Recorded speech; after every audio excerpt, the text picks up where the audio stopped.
நண்பர்கள் அனைவருக்கும் வணக்கம். நாம் ஜென்ரல் சயின்ஸ் ஃபிசிக்ஸ் பார்த்துக்கிட்டு இருக்கிறோம். ஃபிசிக்ஸில் இயக்கவியல் அப்படின்னு பார்த்துக்கிட்டு இருக்கோம். ஸோ இயக்கவியலில் 10th சயின்ஸில் இயக்க விதிகள் அப்படிங்கிற பாடம் என்ன செஞ்சுக்கிட்டு இருக்கோம், கம்ப்ளீட்டாக பார்த்துக்கிட்டு இருக்கிறோம். நீங்கள் எல்லாருமே நினைக்கலாம், எதுக்கு இந்த 10th சயின்ஸ் மட்டும் நிறைய வீடியோவாக இருக்குது, ரொம்ப நேரம் போகுது அப்படின்ட்டு. ஒரி பண்ணிக்காதீங்க. அந்த இயக்கவியல் அப்படிங்கிற டாபிக் கீழே இயக்கவியல் மற்றும் பொது இயக்க விதிகள் அப்படிங்கிற 2 டாபிக்கு கீழே உள்ள 2 பகுதியும் 10th மட்டும்தான் இருக்குது. மீதி 6th 7th 8th 9thலாம் என்ன செஞ்சலாம், கம்ப்ளீட்டாக ஒமிட் பண்ணிடலாம். அண்ட் 9th கொஞ்சம் இருக்குது, 11th கொஞ்சம் இருக்குது. அப்போ 9th 11th நம்ம கொஞ்சம் பார்த்துட்டோம்னா அந்த சிலபஸ் ஃபுல்லாக கவர் ஆகிரும். ஸோ நம்ம நிறைய படிக்கிற மாதிரி இருக்குதுன்னு சொல்லி ஃபீல் பண்ணிடாதீங்க. 10th மட்டும்தான் நம்ம என்ன செய்யறோம், இந்த இயக்கவியல் டாபிக் கீழே ரொம்ப டீப்பாக படிக்கிறோம். ஏன்னா இந்த 10th உள்ளது தான் மேக்ஸிமம் சிலபஸில் இருக்குது. ஓகேவா? அது நோட்ஸ் பார்த்தீங்கன்னா ரொம்ப கம்மியாக தான் நம்ம என்ன செஞ்சிருப்போம், எடுத்திருப்போம். வீடியோ தான் லென்த்தாக இருக்குமே தவிர 15 நிமிஷம் இருக்கும். ஆனால் அதில் உள்ள கண்டென்ட் ரொம்ப கம்மியாக இருக்கும். சரி, ஓகே. இன்னைக்கு என்ன டாபிக் பார்க்குறோம் அப்படின்னு பார்த்தீங்கன்னா, நேர்கோட்டு உந்த அழிவின்மை விதி. இந்த விதியும் பொது இயக்கவியல் விதிகளுக்கு கீழே இருக்குது. ஸோ என்ன செஞ்சிருங்க, அப்படி ஜஸ்ட் ஒரு மெமரைஸ் பண்ணிருங்க. உந்த அழிவின்மை விதி அப்படின்னு என்ன அர்த்தம் அப்படின்னா, உந்தம் என்னாது, மாறவே மாறாது அப்படிங்கிறத அழிவின்மை விதி. இதே மாதிரி ஆற்றல் அழிவின்மை விதி அப்படின்னு ஒரு விதி வரும். ஸோ அப்போ உந்த அழிவின்மை விதி, ஆற்றல் அழிவின்மை விதி ரெண்டுமே சேம் தான்.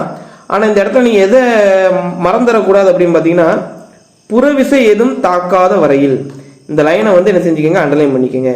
புறவிசை எதுவும் தாக்காத வரையில் ஒரு பொருளின் மீது செயல்படும் மொத்த உந்தம் போடுங்க, வெறும் உந்தம் இல்லை, மொத்த உந்தம் மாறாமல் இருக்கும். இதுதான் இந்த நேர்கோட்டு உந்த அழிவின்மை விதி.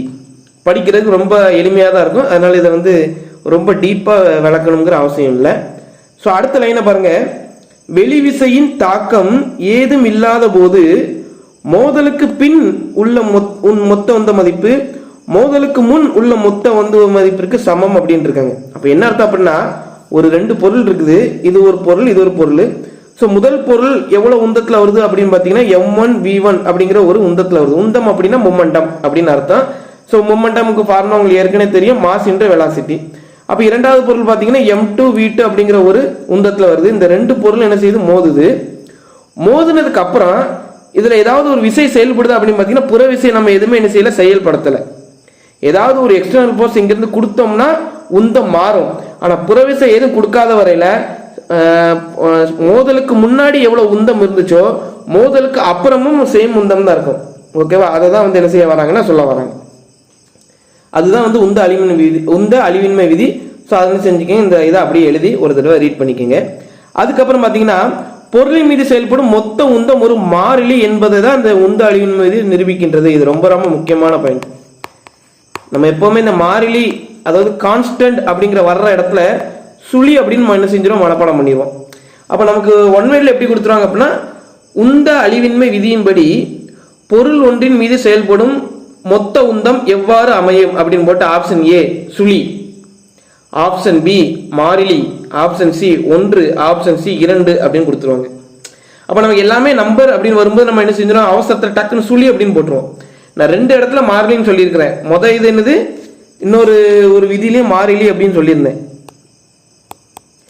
எதுல சொல்லியிருந்தேன் அப்படின்னா, சீரான வட்ட இயக்கத்துல ஒரு பொருள் இயங்கிச்சு அப்படின்னா அதனுடைய திசைவேகம் மாறிலி அப்படின்னு சொல்லியிருந்தேன். அது முதல் மாறிலி. 2வது மாறிலி என்ன பார்த்தீங்கன்னா, மொத்த உந்தம் ஒரு மாறிலி, பொருளின் மீது செயல்படும் மொத்த உந்தம் ஒரு மாறிலி என்பது நேர்கோட்டு உந்த அழிவின் மீது நிரூபிக்கின்றது. அவ்வளவுதான். அப்போ இந்த லைன்ஸ் தான் என்னது, உந்த அழிவின்மை விதியினுடைய முக்கியமான பாயிண்ட்ஸ். ஸோ இதை என்ன செஞ்சுக்கோங்க, நோட் பண்ணி வச்சுக்கோங்க. ஓகே நண்பர்களே, அடுத்து பார்த்தீங்கன்னா ராக்கெட் ஏவுதல் தத்துவம் அப்படின்னு ஒரு ஹெட்டிங் இருக்குது. இந்த ஒன் வேர்டு ரொம்ப ரொம்ப முக்கியம். அடிக்கடி டிஎன்பிசியில் கேட்ட ஒரு ஒன் வேர்டு. நம்ம ஃபிசிக்ஸில் ரிப்பீட் ஆகிற கொஸ்டின் தான் அடிக்கடி கேட்டுக்கிட்டே இருக்கிறாங்க. ஸோ அந்த மாதிரி நான் ரிப்பீட்டட் கொஸ்டின்ஸ் உங்களுக்கு மார்க் பண்ணி நான் காமிக்கிறேன். ஸோ அதனால் அதையும் என்ன செய்யுங்க, ரொம்ப தரவு பண்ணிடுங்க. இதுலேருந்து ஒன் வேர்டு வந்துச்சுன்னா நீங்கள் தப்பு விடவே கூடாது, கட்டாயம் தப்பு விடவே கூடாது. ரொம்ப ஈஸியான ஒன்று விடுதா இது. இப்போ போன இதிலே பார்த்தோம், ராக்கெட் மேலே பறப்பது எந்த விதிக்கு எடுத்துக்காட்டு அப்படின்னு பார்த்தீங்கன்னா, நியூட்டனின் 3ஆம் இயக்க விதி, Newton's third law of motion அப்படின்னு எடுத்துக்காட்டுன்னு பார்த்தோம். அது மட்டும் இல்லை, இந்த ராக்கெட் ஏவுதல் தத்துவம் இன்னொரு இதுக்கு எடுத்துக்காட்டு என்னன்னு பார்த்தீங்கன்னா உந்த அழிவின்மை விதி. இப்போ கொஞ்சம் முன்னாடி தான் நம்ம அந்த வீடியோ பார்த்தோம். உந்த அழிவின்மை விதிக்கும் இந்த ராக்கெட் எக்ஸாம்பிள். அப்போ ராக்கெட்டை வச்சு உங்களுக்கு கொஸ்டின் கேட்குறாங்கன்னு வைங்களேன், ராக்கெட் ஏவுதல் கீழ்கண்டவற்றில் எந்த தத்துவத்தின் அடிப்படையில் செயல்படுகிறது அப்படின்னு ஒரு கொஸ்டின் கேட்குறாங்க. அப்போ ஆப்ஷன் ஏ நியூட்டனின் முதல் விதி, இரண்டாம் விதி, மூன்றாம் விதி, அப்புறம் வந்து பார்த்தீங்கன்னா உந்த அழிவின்மை விதி அப்படின்னு போட்டுட்ருக்காங்க. ஓகேவா, ரைட். ஆப்ஷன் இ அஞ்சாவது ஆப்ஷன் வந்து என்ன போட்டிருக்காங்க, பி மற்றும் சி சரி அப்படின்னு போட்டிருக்காங்க. அப்போ இதில் ஆன்சர் என்னன்னு பார்த்தீங்கன்னா பி மற்றும் சி சரி. அப்போ ராக்கெட் வந்து முன்னோக்கி செல்வதற்கு காரணம் என்னன்னு பார்த்தீங்கன்னா நியூட்டனின் மூன்றாம் விதி மற்றும் உந்த அழிவின்மை விதி. உந்த அழிவின்மை விதிக்கு இங்கிலீஷ் என்னன்னு பார்த்தீங்கன்னா law of conservation of energy. Law of conservation of momentum, energy கிடையாது மொமெண்டம். ஸோ என்ன செஞ்சுக்கோங்க, இது இங்கிலீஷ் மீடியம் ஸ்டூடெண்ட்ஸ் இதே நோட் பண்ணிக்கோங்க. ஓகே, அப்போ இதில் வந்து ஒன்னோட வந்துச்சு என்ன செஞ்சிடக்கூடாது, இமெயில் விட்டுறக்கூடாது. கட்டாயம் இதை வந்து என்ன செஞ்சுக்கோங்க, மார்க் பண்ணி வச்சுக்கோங்க. ஓகே நண்பர்களே, ராக்கெட் ஏவுதல் நிகழ்வு அது வரைக்கும் பார்த்துருக்குறோம். இப்போ அடுத்து என்னன்னு பார்த்தீங்கன்னா 10th புக்கிலேயே ஈர்ப்பியல் அப்படின்னு ஒரு ஹெட்டிங் இருக்குது. ஈர்ப்பியல் அப்படின்னு ஒரு ஹெட்டிங் இருக்குது. ஓகே, அப்போ இதில் வந்து இந்த ஹெட்டிங் கீழே நிறைய கதை இருக்குது, அதெல்லாம் நமக்கு தேவையில்லை. அதுமாதிரி ராக்கெட் ஏவுதல்லையும் நிறைய கதைகள் இருக்குது. ராக்கெட் எவ்வாறு பறக்கிறது அந்த மாதிரிலாம் இருக்குது, அதெல்லாம் நமக்கு தேவையில்லை. ஜஸ்ட்டு ராக்கெட் ஏவுதல் எந்த விதி அப்படின்னு மட்டும் தான் டிஎன்பிசியில் கேட்பாங்க. ஓகே, அதே மாதிரி இப்போ டிஎன்பிசியில் இன்னொன்று என்ன கேட்பாங்க அப்படின்னு பார்த்தீங்கன்னா கான்ஸ்டன்ஸ், அதாவது வேல்யூ, ஒளியாண்டு என்ன அப்படின்னு பார்த்துட்டோம். வானில் அழகு எல்லாமே ஒரு சில வேல்யூ இருந்துச்சு, அதெல்லாம் என்ன செஞ்சிருந்தோம், மெமரி பண்ணியிருந்தோம். அதே மாதிரி இயக்கவியலில் ஒரு 3 வேல்யூ இருக்குது. என்னன்னு பார்த்தீங்கன்னா ஈர்ப்பு மாறிலி, புவியீர்ப்பு முடுக்கம், புவியின் நிறை. இந்த இடத்துல ஈர்ப்பியல் மாறிலி அப்படிங்கிற என்ன அர்த்தம் அப்படின்னா கிராவிடேஷனல் கான்ஸ்டன்ட் ஆங்கிலத்தில். புவியீர்ப்பு முடுக்கம் அப்படின்னா ஆக்சிலரேஷன் டியூ டு கிராவிட்டி. புவியின் நிறை அப்படின்னா மாஸ் ஆஃப் தி எர்த். ஓகேவா, இங்கிலீஷ் மீடியம் ஸ்டூடெண்ட்ஸ் இதை வந்து எழுதிக்கோங்க. இதெல்லாம் ஓகே. டிஎன்பிசியில் பார்த்தீங்கன்னா இந்த 2 ஆல்ரெடி கேட்டுட்டாங்க. டிஎன்பிசி கொஸ்டின்ஸில் இந்த 2 கொஸ்டினும் ஆல்ரெடி கேட்டு விட்டார்கள். அப்போ இனிமேல் எது கேட்க வாய்ப்பு இருக்குது அப்படின்னு பார்த்தீங்கன்னா எது கேட்க வாய்ப்பு இருக்குது, மேக்ஸிமம் வாய்ப்பு இருக்குது. 10th வரிசை அடுத்தடுத்த இயரில் வந்துச்சு. முதல்ல ஈர்ப்பியல் மாறிலி என்ன வேல்யூன்னு கேட்டாங்க, அதுக்கப்புறம் ஆக்சிலரேஷன் டியூ டு கிராவிட்டியோனுடைய வேல்யூ என்னன்னு கேட்டிருந்தாங்க. 3வது இப்போ புவியின் நிறை கேட்க வாய்ப்பு இருக்குது. ஸோ அந்த 3 வேல்யூ மெமரி பண்ணிக்கோங்க. அப்போ இந்த ஈர்ப்பியல் மாறிலி அப்படிங்கிற கொஸ்டின் கேட்கும்போது எல்லாருமே என்ன செஞ்சிட்டாங்க அப்படின்னா தப்பு, மேக்ஸிமம் தப்பு. என்ன அப்படின்னு பார்த்தீங்கன்னா 6.674 இன்று 10 அடுக்கு பார்த்தீங்கன்னா -11 இருக்கு. ஆப்ஷன் ஏல வெறும் 11 கொடுத்துட்டாங்க. எல்லாரும் அதை என்ன செஞ்சிட்டாங்க, டிக் அடிச்சிட்டாங்க. ஸோ அந்த வேல்யூ தெளிவாக மெமரி பண்ணுங்க. 6.674 இன்று 10 அடுக்கு -11. அதுக்கப்புறம் பார்த்தீங்கன்னா அந்த யூனிட் கட்டாயம் படிக்கணும். நியூட்டன் மீட்டர் ஸ்கொயர் கேஜி தான் பவர் -2. அப்படி என்ன செஞ்சிருந்தாங்க அப்படின்னா யூனிட்டை மாற்றி கொடுத்துருந்தாங்க. Newton metre power -2 KG square அப்படின்னு கொடுத்துருந்தாங்க. ஸோ இந்த மாதிரி எல்லாத்துலேயுமே மாற்றி மாற்றி 4 ஆப்ஷன், ஆனால் 6.674ங்கிறது அப்படி இருந்துச்சு.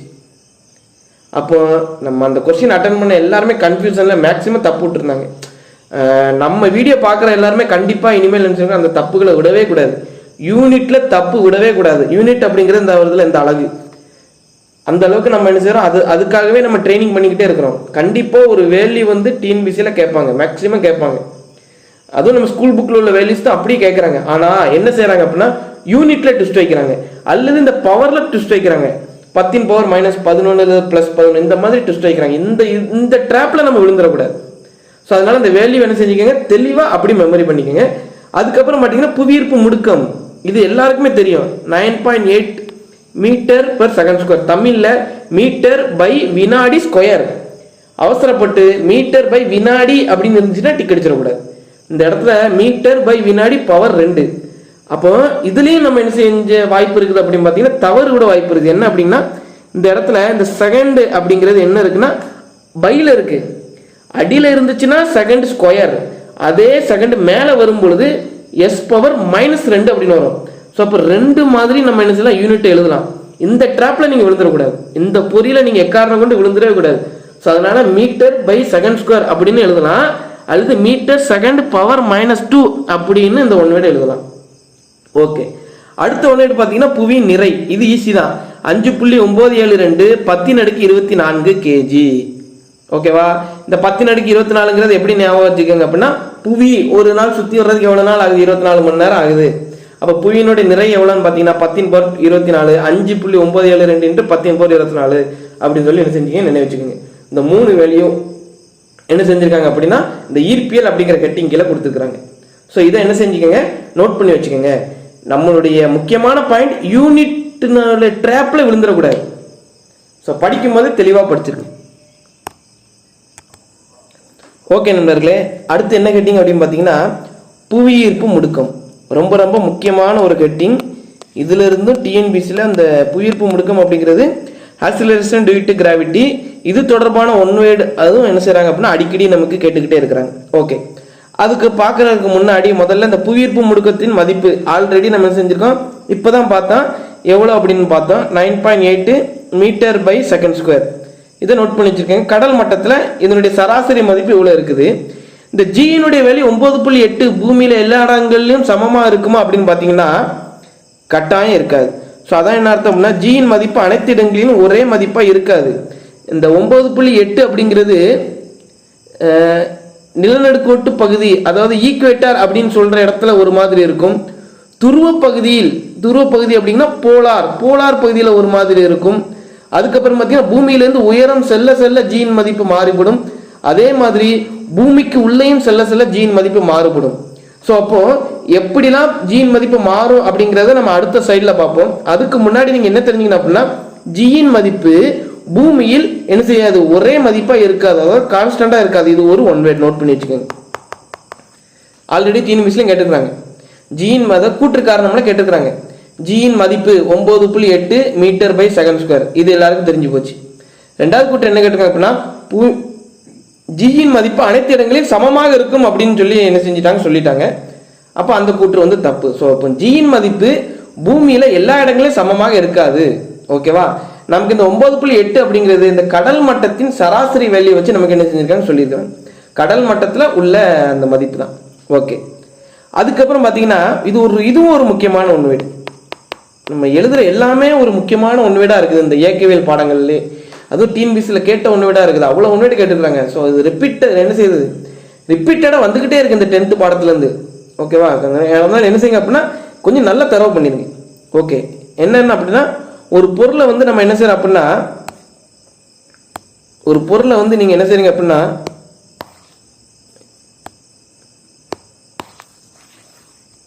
ஓகே, ஒரு பொருள் இந்த மாதிரி இருக்க ஒரு பொருளை இதை தூக்கி என்ன செய்யுங்க மேலே தூக்கி எறிகிறீங்க. மேலே தூக்கி எறிகிறீங்க. ஒரு பந்தையோ நீங்க என்ன செய்யுங்க மேலே தூக்கி எறிகிறீங்க. அப்போ முதல்ல நீங்க வந்து ஒரு திசை வேகத்தில் எரிஞ்சிருப்பீங்க, அப்படித்தானே? நீங்க மேலே நோக்கி எரியும் போது என்ன செய்யும், ஒரு திசை வேகத்தில் எறிவீங்க.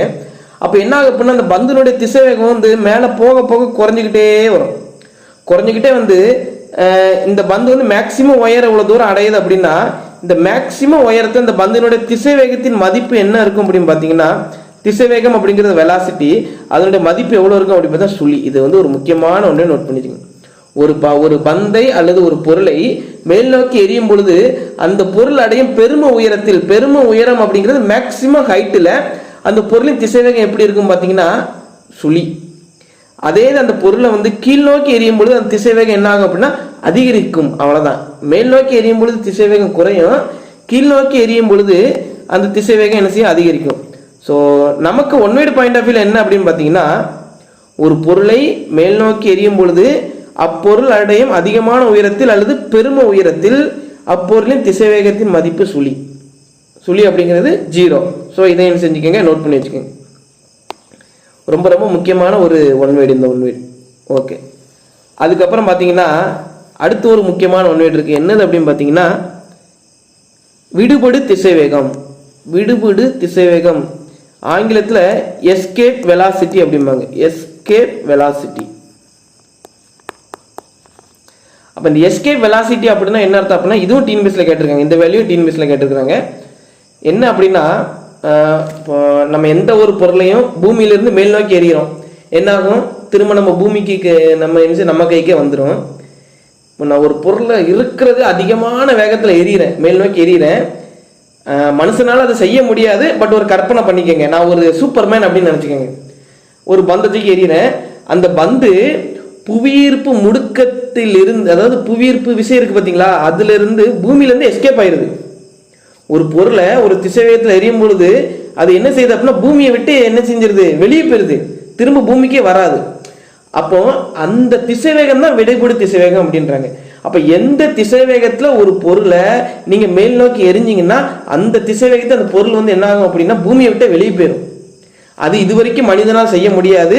அப்படி ஒரு கருவி இது வரைக்கும் கண்டுபிடிக்கல. ராக்கெட் மட்டும்தான் என்ன செய்யணும் அப்படின்னா அந்த திசைவேகத்துல போயிட்டு பூமியிலிருந்து வெளியேறுது. வேற எந்த மனுஷனால அதை வந்து செய்ய முடியாது. அப்போ அந்த விடுபடு திசைவேகம் என்ன அப்படின்னு பார்த்தோம்னா 11.2 கிலோமீட்டர் பெர் செகண்ட்.